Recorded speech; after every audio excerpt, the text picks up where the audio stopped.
Did you have a toxic person in your life that was always invading your privacy? Maybe you felt like you didn't have privacy at all. Maybe that was something that they had privacy, but you didn't have privacy, or whatever it might be. A lot of times we see this when we're talking about narcissists and how they actually come into your life and invade your privacy.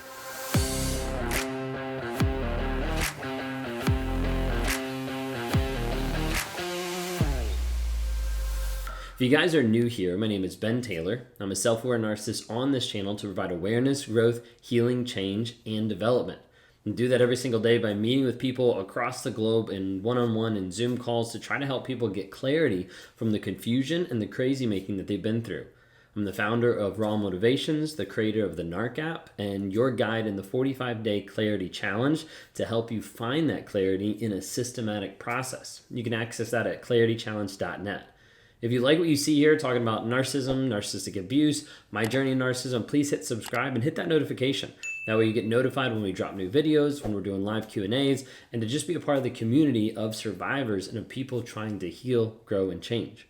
Well, today I want to talk to you along the lines of narcissism and the privacy piece. Because a lot of times narcissists are very private people, but the caveat is you can't be.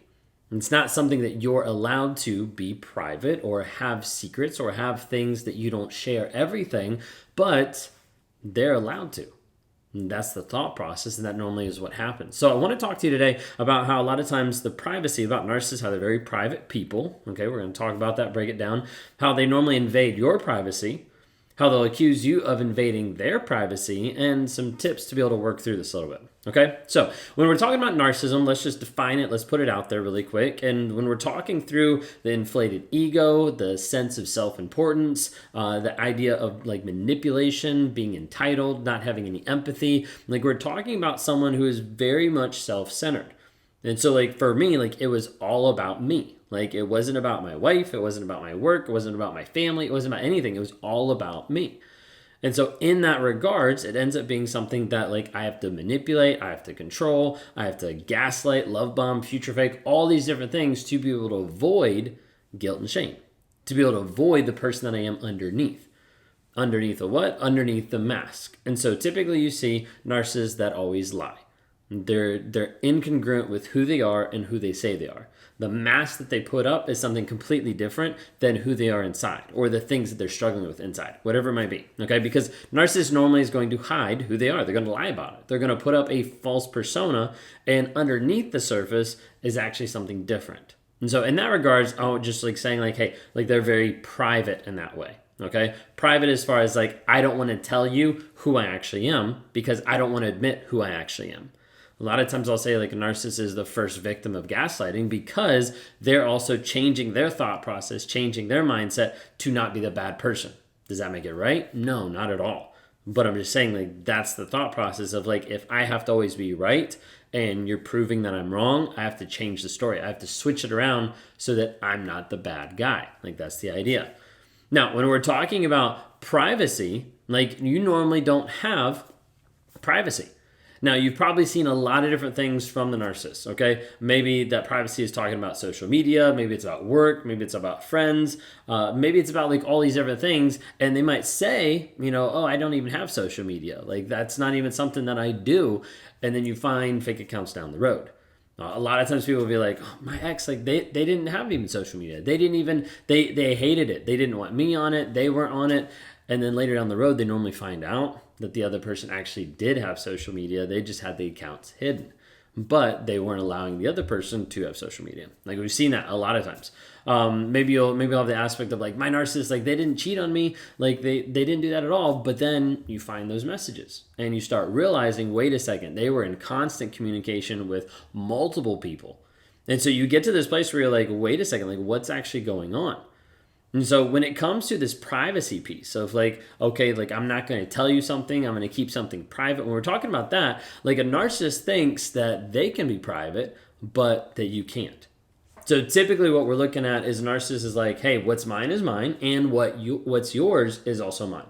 So you see that really simply with the phone, right? Like with the phone, the narcissist would be like, hey, you don't have access to my phone. You're not allowed to look at my phone. Like my phone is off limits. Now, they might say that, they might not say that. It might be just implied. But they also expect your phone to be open. They also expect access to you. Now, the phone is just one example out of thousands. But the whole idea is a narcissist is expecting to have full and total control and knowledge about everything about you while limiting the knowledge that you have about them. Now, a lot of times they'll normally say, oh, like you know everything, or they might hide it underneath the surface, but that's the end result is like, I want to know everything about you, but you can't know everything about me. Because the fear of that part is exposure. The fear of that is you might see below the mask. You might see who I actually am. So I have to put up a facade and I have to know everything about you so I can control you, but you can't know anything about me. Okay? And so part of it too is this idea of like, I'm expecting you to be like me. Okay? So like when I was with other people, there was a piece of it that I'm expecting you to cheat on me because I'm going to cheat on you. Like I'm expecting you to lie to me because I'm lying to you. I'm expecting you. So there's this thought process a lot of times that narcissists have of like, I'm expecting this to happen.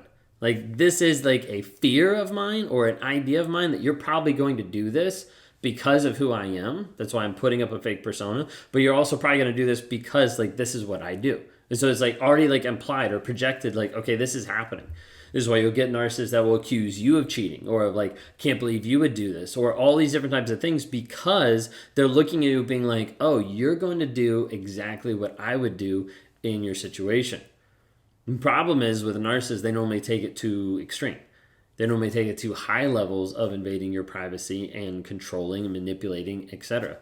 So much to go through like reading your journals, like trying to figure out, oh, look, what's actually going on? Like putting in cameras in the house that you don't know about, putting in trackers into your cars, putting in bugs into your cars. Like all these things have happened. I'm not just making this up. All these things have happened. And when I've been talking to people in one-on-ones and they've said like, oh, I found this or this I discovered, or they were showing up places that they didn't know I was at, but they had a tracker in the car, like all these different pieces, you'll see a narcissist that wants to know every single thing about you.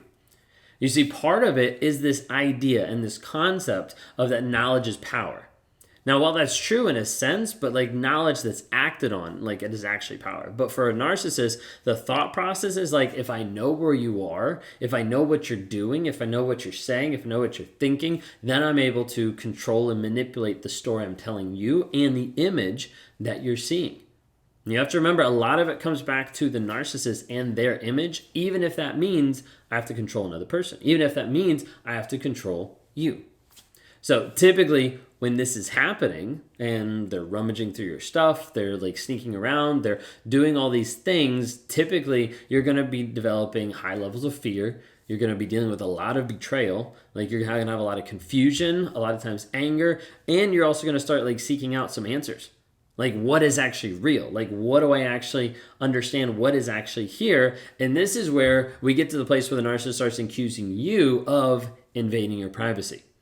Now, the difference here is because they're hiding something and you're not hiding something. Okay, that's kind of like the difference. But part of it is like you start to go and try to figure out what's actually going on. Like, who are they actually with? What is actually happening? But they're going to twist it and change it around saying, oh my gosh, you are invading my privacy. You're the one that's attacking me. When it's just your pursuit of the truth because the other person is filled up with lies and cheating. And like they're no longer actually going to tell you the truth, so you have to find it. This is where people will hire an investigator. Well, they'll put their own trackers on a car to try to figure out like where is this person going? Like what's actually happening to be able to find the truth. Now the difference is you're trying to find the truth not to manipulate, not to control another person, but that so you actually understand that you're dealing with a toxic and oftentimes dangerous person. But it's hard because when you do that, there's moments that you're going to feel bad. Like you're going to feel guilty about like, I don't know, like, should I do this? Like, is this okay? And oftentimes you're going to doubt like what's actually true. You're going to doubt what's actually happening. But being able to go through a process to find the truth, because you're not going to get it told to you, being able to find the truth is absolutely essential for your growth and for being able to understand this is what's happening. Now I need to do something. Because oftentimes you can't make a good decision when you're stuck in the gaslighting, when you're stuck in the fog, when you don't have the truth of the situation. Now, be safe, because I want to make sure like when you're doing this, like you're being very cautious of what's happening when you're trying to investigate, when you're trying to figure out what's going on. don't break the law. Like, be very careful like in what you're doing, because you don't want that person to come back at you, to attack you, to sue you, whatever it might be. And at the end of the day, like, watch their actions. Like, you need to be able to see, like, wait a second, like, they're saying one thing, but how they're showing up, how they're acting is completely different. And so being able to start to see, like, wait a second, something's wrong here, something's different, and then you start diving in, you start trying to figure out, like, what is actually happening, like, that's okay. A lot of times you're going to have someone like a narcissist and a toxic person make you feel bad for asking questions, make you feel bad for trying to understand and look into stuff.